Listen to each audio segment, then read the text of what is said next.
नमस्कार दोस्तों, अखंड भारत की आवाज़ चैनल पर आप लोगों का स्वागत है। और अभी मैं गांव नारा में आया हूं और जब गांव नारा में मेरी एंट्री हुई तो मैंने गांव वालों से पूछा कि अभी गांव के सरपंच के इलेक्शन है।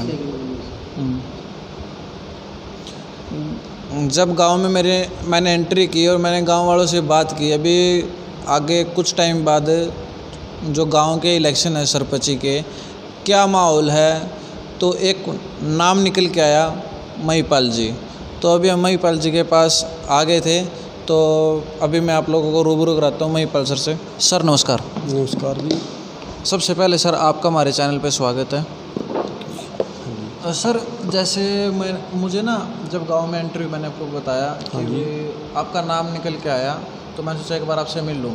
अब जैसे आप सरपंच उम्मीदवार हो, तो क्या कुछ मुद्दे हैं जो आप सोच रहे हो कि भाई यदि गांव वाले आपको मौका दे देते हैं तो आप उन चीज़ों पर काम करोगे? हमारे गांव में जी ना तो जी पानी की निकासी है कोई भी, ना कोई समाधान हो रहा पानी के बारे में, और जी ना कोई खेल कूद का बच्चों के लिए कोई स्टेडियम है, ना कोई पार्क है, कोई सुविधा नहीं है जी नए बच्चों के लिए बिल्कुल भी।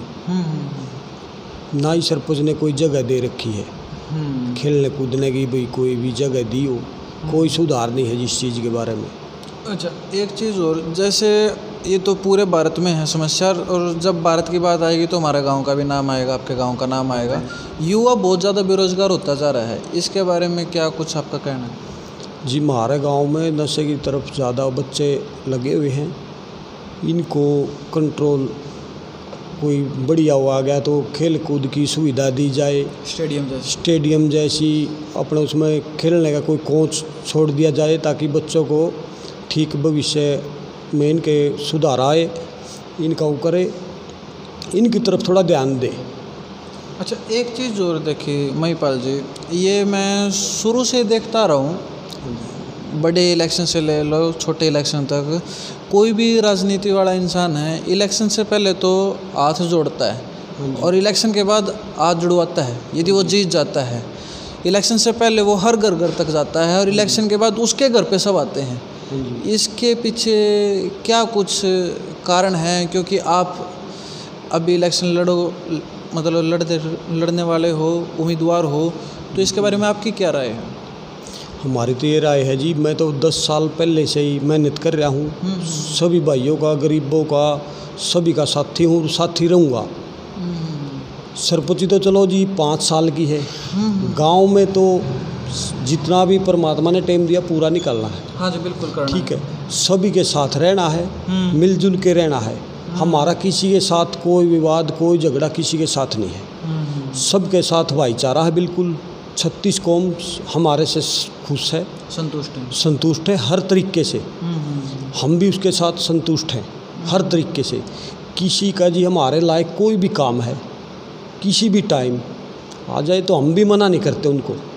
हाँ, क्योंकि मैंने ना अभी गांव पे जब बात हो रही थी, वो आपके बारे में बता रहे थे कि भाई आप कोई भी, जैसे किसी भी लड़की की शादी होती है तो आप उसमें अपना योगदान देते हो। हाँ जी, हम अपना योगदान देते। किसी भी गरीब लड़की की शादी है तो हम उसको 11,000 रुपये कन्यादान देते हैं अपनी तरफ से, और गरीबों के साथ रहते हैं, उनके बीच में रहते, दुख सुख में उनके बीच में रहते हैं। तो एक चीज़ हो रही थी, वो मैं आपसे पूछ लूँ, वो गाड़ी के बारे में बता रहे थे कि भाई एक गाड़ी परमानेंट खड़ी रहती है, कि भाई कोई भी जाए जिसको ज़रूरत है और उसको गाड़ी की ज़रूरत है तो आप गाड़ी के लिए कभी मना नहीं करते। ये बात सच है या? ये बात सच है जी। एक गाड़ी हमने छोड़ रखी, कोई भी गरीब आदमी किसी भी टाइम आओ, 24 घंटे भी कोई दर्द है, आ रही है, बीमारी है, तो हम मना नहीं करते जी, हम खुद जाने के लिए तैयार हैं। भाईचारे के हिसाब से हम उनके लिए तैयार हैं जाने के लिए। तो गांव वालों से आपको कैसा सपोर्ट मिल रहा है अभी इस टाइम पे हम बात करें? बिल्कुल अच्छा मिल रहा है जी। हमारे तो हर भाई के साथ राम राम है, किसी के साथ द्वेष तो है नहीं जी, बिल्कुल भी। सबका अपना जी। हमारे पहले दादाजी थे, उनके भी बहुत बढ़िया विचार थे, हमारे दादाजी सरपंच बने थे, तो हम भी जी सबको साथ लेके चलेंगे। अच्छा, सबका विकास करेंगे। जैसे एक नॉर्मल लाइफ चल रही थी, सरपंच का कोई दादाजी हो गए थे, उसके बाद अभी आप हाँ जी आ रहे हो। हाँ जी।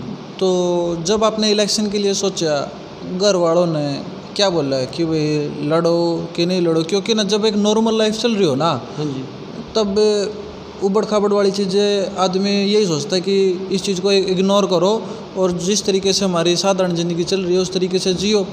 तो इस पर घर वालों ने इस चीज़ पर आपको सपोर्ट कराया या ये बोला कि छोड़ दे भाई जो कर चल रहा नहीं है ठीक है? नहीं, घर वाला ने बोला चलो आपका दिल कर रहा है तो हम भी खुश हैं, ऐसी कोई बात नहीं। तो आपका जब दिल कर रहा है तो लड़ो, इलेक्शन की अपनी तैयारी करो।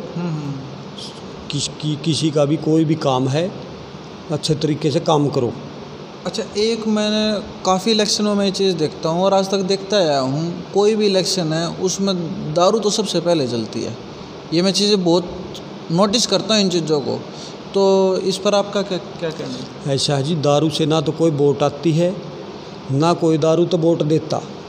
सीधी सिंपल ही बात है जी। हमारे देसी गांव में जो गरीब आदमी हैं उनने ज़्यादा वो कर दे, 2-4 होते हैं पीने पाने वाले, ऐसा नहीं है। फिर वो हम देख जिए कि दूसरा उस तले दे दे उस तले दे दे, ऐसा दारू का कोई वो नहीं। ना दारू का हम चलाना चाहते। मतलब जो हमारा जो इलेक्शन होगा वो दारू से मुक्त होगा, दारू रहेगी नहीं उसमें, दारू का मतलब ही नहीं होगा। हाँ, हम दारू नहीं चलाएंगे जी, बिल्कुल भी। तो जैसे भी आप लोगों ने महिपाल जी से जो भी हमारी बातें थी वो हमने पूछी, जो मेरे मन में थी, जो पब्लिक बोलती है कि भाई कोई भी सरपंच कैंडिडेट खड़ा हो तो उससे ये चीज़ें ज़रूर भी पूछनी है। यदि आप लोगों को ये लगे कि और भी कुछ चीज़ें पूछनी हैं तो आप कमेंट बॉक्स में लिख दीजिए, मैं फिर दोबारा से आ जाऊँगा महिपाल सर के पास और सारी चीज़ें पूछ लूँगा। तो थैंक यू सर। तो इस वीडियो के साथ अपनी ये वीडियो यहीं पर समाप्त करता हूँ। जय हिंद, जय हरियाणा, जय भारत।